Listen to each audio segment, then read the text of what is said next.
Alright, magandang araw lalo na sa mga August 2025 CLA takers. Nakita ko lang to sa TikTok. Shout out sa may content nito, kay Sir Jerry. Sige, sagutan natin habang napapadaan kayo rito.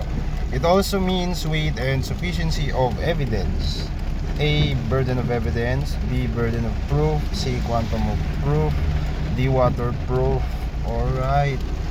Si mga ganitong tanong ay direct definition at ang hinahanap ay yung eksaktong concept. So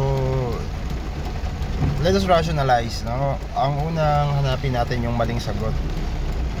Letter D, waterproof. Wala po yung kinalaman sa evidence, no? Waterproof, katunog lang yan ng quantum of proof at saka burden of proof. Okay, so X yung letter D. Letter A, burden of evidence. Wala rin pong ganun. Burden of proof. Okay, yan ay konsepto na legit sa criminal evidence. It is the responsibility of a party to prove its claim. Well, the answer here is the quantum of